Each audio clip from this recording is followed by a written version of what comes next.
Good morning, 9th class, 10th class.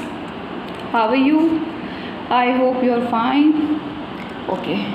आपको पता है ना, चैप्टर नंबर फर्स्ट चल रहा था शुचि पर्यावरणम, उसके हम लोगों ने 2 पैराग्राफ पूरे कर लिए है ना बच्चों। मैं आप लोगों को अब बोल रही हूँ, पहले बोला नहीं था कि आपको संस्कृत की कॉपी बनानी है। कॉपी के अंदर मैंने आपको अच्छी तरीके से इसकी व्याख्या समझाई है। जो पैराग्राफ आपको दिया जा रहा है उस पैराग्राफ की सप्रसंग व्याख्या करनी है, प्लस नीचे विशेष भी लिखना है। ओके, सारे बच्चे सुन रहे हैं, 9th के और 10th के दोनों को क्या करना है, 9th और 10th के दोनों को स्टूडेंट्स को सप्रसंग संदर्भ व्याख्या करनी है। ओके, चलिए आज हम तीसरा पढ़ेंगे। इसमें वायुमंडल ब्रश दूषित नहीं निर्मल जलम, कुत्सित वस्तु मिश्रितम भक्ष्यम समलम धरातलम, करणीयम बहि रंध जगति तू बहु शुद्धिकरणम शुचिपर्या वर्णनम। देखो इसका शॉर्ट अन्वय देखो, वायुमंडल भ्रशम दूषित ही जलम निर्मल न भक्ष्य कुत्सित वस्तु मिश्रितम धारातलम समलम तु बाह्य अंत है, जगति बहुशुद्धिकरणम करणीयम शुचि पर्यावरणम शरणम। देखिए इसकी संदर्भ प्रश्न देखो, गीतांशु अस्माकं शेमुषि इति पाठ्यपुस्तकस्य शुचि पर्यावरणम इति गीतात उद्धृते गीतोदय प्रोफेसर हरिदत्त शर्मणा रचितात लसलकृतिका इति गीति संग्रहात् संघकालितः गीतांशस्मिन् कवि वाहनानां धूमेन प्रदूषणस्य विषये कथयति। यह गीतांश हमारी शेमुषी पाठ्य पुस्तक के शुचि पर्यावरणम पाठ से लिया गया है। यह गीत प्रोफेसर हरिदत्त शर्मा लिखित लसलतिका गीति संग्रह से संकलित है। इस गीतांश में कवि वाहनों के धुएं से प्रदूषित पर्यावरण के विषय में कहता है। देखिए इसके अनुवाद, देखिए क्या लिखा है इस अनुवाद में, वायुमंडल अत्यधिक दूषित हो गया है क्योंकि पानी भी स्वच्छ नहीं है, खाने की वस्तुएं भी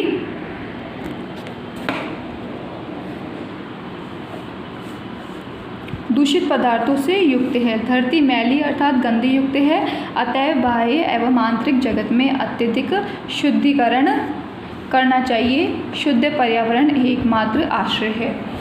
चलिए बच्चों, अब एक बार मेरी बात सुन लीजिए।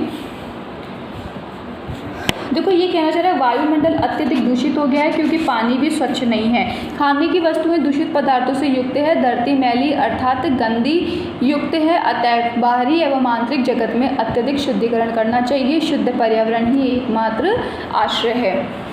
देखो बच्चों, अभी पता है क्या कहना चाह रहा है इससे, अब ये आपको इसने शॉर्ट के अंदर लिख के तो दी है ये चीज़, लेकिन इसका ना एक अगर हम देखा जाए सारांश बहुत बड़ा हो सकता है कि वायुमंडल अत्यधिक दूषित हो गया है। वायुमंडल अत्यधिक दूषित किस प्रकार से हो चुका है ये आप सबको पता है, क्योंकि पानी भी स्वच्छ नहीं है। बच्चों पानी पता है पीने का पानी स्वच्छ क्यों नहीं है? हम लोग पानी पीते हैं, कौन सा पीते हैं? बारिश से जो नदी तालाबों के अंदर पानी पड़ता है वही पानी पीते हैं। लोग गंदी संदी चीज़ें, मरे हुए जानवर, कई प्रकार के न जाने कितनी गंदी विषैली चीज़ें होती हैं जो पानी के अंदर डाल देते हैं, और वही पानी क्या होता है, वही पानी नल ट्यूबों के अंदर पहुंचाया जाता है और नल ट्यूबों के द्वारा उसी पानी को हम लोग पीते हैं।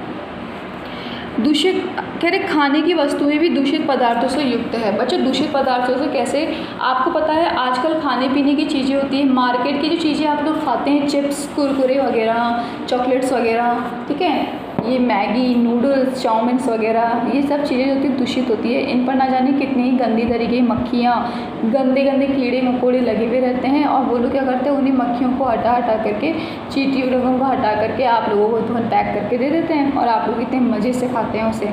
ये आपके मार्केट में जो रैपर के अंदर चीज़ें मिलती है जैसे कि फ्रूटी है, वेफर्स हैं, चिप्स वगैरह आती हैं, कुरकुरे वगैरह आते हैं, ये सब पता नहीं कितने दिनों के पैक हुए हुए रहते हैं। और दूसरी बात ये बनते भी बहुत गंदगी से हैं। इनको बनाते समय अगर मान लीजिए कोई जानवर इसके अंदर गिर गया तो उसको उठाकर बाहर फेंकने का कष्ट कोई नहीं करता, उसे भी इसके अंदर पैक कर दिया जाता है, जिसे खा करके हम लोग बीमार पड़ जाते हैं, ना जाने हमारे शरीर में कितने प्रकार के रोग जमा हो जाते हैं।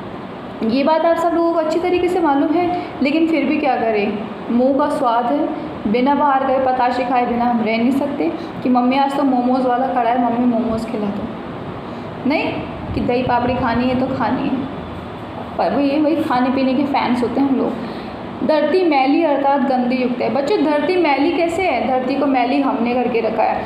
हम लोग अगर हमारे आसपास हमारी धरती को साफ़ सुथरा रखेंगे तो ना वो गंदी होगी और ना वो मैली होगी। हम हमेशा अगर इस बात का ध्यान रखेंगे किस बात के लिए कि हमें हमेशा इस बात का ध्यान रखना चाहिए कि धरती के ऊपर किसी प्रकार का कोई गंदा सामान, ठीक है, किसी प्रकार का कोई विषैला पदार्थ, कोई जानवर वगैरह मर जाता है, ठीक है, तो हमारे को म्युनिसिपालिटी के अंदर मतलब वहाँ फ़ोन कर देना चाहिए जहाँ पर इन चीज़ों को उठा लिया जाता है, जहाँ पे इन लोगों का उठा करके जहाँ इन लोगों को लेके जाया जाता है। इस तरह की प्रकार की हमारे को इस बात का ध्यान रखना चाहिए, हमें सावधानियाँ बरतनी चाहिए, हमें हमारे घरों को साफ़ सुथरा रखना चाहिए। किसी प्रकार के कोई गंदे मच्छर वगैरह या किसी प्रकार की कोई विषैली चीज़ें अगर नहीं फैलेगी, ठीक है, तो क्या होगा, तो इससे ये होगा कि हमारे इससे ये फ़ायदा होगा कि बच्चों की हमारे आसपास गंदगी नहीं होगी, किसी प्रकार की कोई महामारी जन्म नहीं लेगी, और महामारी जन्म लेंगी तो हम इंसान स्वस्थ बनकर रह सकेंगे। अतः बाहरी एवं आंतरिक जगत में अत्यधिक शुद्धिकरण करना चाहिए। शुद्ध पर्यावरण ही एकमात्र आश्रय है। बच्चों, पर्यावरण को शुद्ध करने का एकमात्र आश्रय सबसे ज़्यादा क्या होता है? पेड़ लगाओ। पेड़ों की हरियाली को काटो मत। बिना पेड़ के हम लोग सांस ले सकते हैं क्या? हम अपने मुख से कार्बन डाइऑक्साइड गैस निकालते हैं, लेकिन हम पेड़ों से ऑक्सीजन ग्रहण करते हैं, ये आप सबको पता है। यदि पेड़ नहीं होंगे तो हमें ऑक्सीजन कहाँ से मिलेगा? नहीं मिल सकता ना। तो उसके लिए क्या ज़रूरी है? पेड़ लगाओ। पेड़ लगाने अत्यधिक ज़रूरी होते हैं। सो 9th क्लास 10th क्लास समझ में आया कि क्या कहना चाह रहा है? एक बार फिर देखो।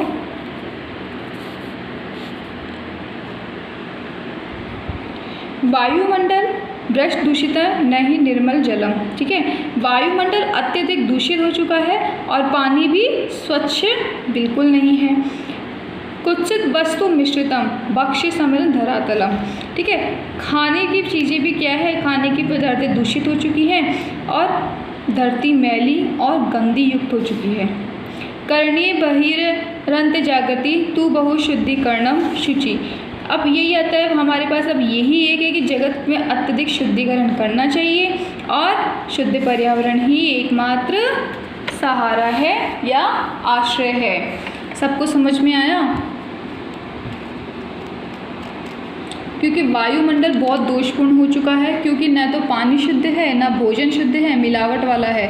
धरातल भी अशुद्ध है, तो आंतरिक और बाह्य जगत में बहुत पवित्रता की जानी चाहिए। अब यहाँ एकमात्र शुद्ध पर्यावरण का ही सहारा रह गया है। बच्चों, खाने पीने की चीज़ें होती है, जैसे कि आज हम फल फ्रूट्स भी खाते हैं, आपको पता है इंजेक्शन से उन्हें बड़ा किया जाता है, तो एक तरह देखा जाए तो वो दूषित ही है ना। तो एकमात्र शुद्ध पर्यावरण ही क्या है? आश्रय है, मतलब सहारा है। चलिए आज हम दो पैराग्राफ पढ़ेंगे। आज इसका दूसरा भी देखिए।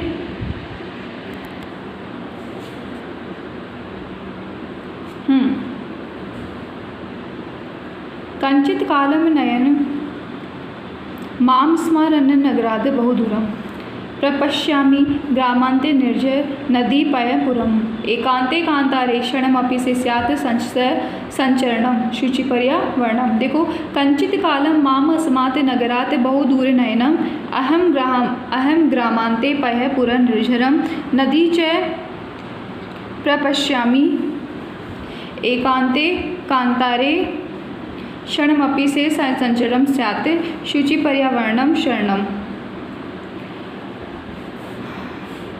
देखो आगे, देखो क्या कहना चाह रहे हैं बताते हैं अभी मैं आपको। गीतांशु अस्माकं क्षेमुषी इति पाठ्य पुस्तकस्य शुचिपर्यावरणम् इति पाठात् उद्धृते। पाठोदय प्रोफेसर हरिदत्त शर्मणा रचितात् लसलतिका इति गीति से संग्रह संकलित गीतांशस्मिन् कवि शुचि पर्यावरणम चित्रयति। यह गीतांश हमारी क्षेमुषी पाठ्य पुस्तक के शुचि पर्यावरणम पाठ से लिया गया है। यह पाठ प्रोफेसर हरिदत्त शर्मा रचित लसलतिका गीति संग्रह से संकलित है। इस गीतांश में कवि पावन पर्यावरण का चित्रण करता है। देखो किस तरह से कर रहा है। कुछ समय के लिए मुझे इस शहर से बहुत दूर ले चलो। गांव की सीमा पर मैं जल से पूर्ण झरने और नदी को देख रहा हूँ। उस निर्जन शांत वन में मेरा एक क्षण भी घूमना हो जाए, अर्थात मैं वहाँ क्षण भर घूमना चाहता हूँ। अतः शुद्ध पर्यावरण ही एकमात्र आश्रय है। अब सुनो मेरी बात सारे बच्चे।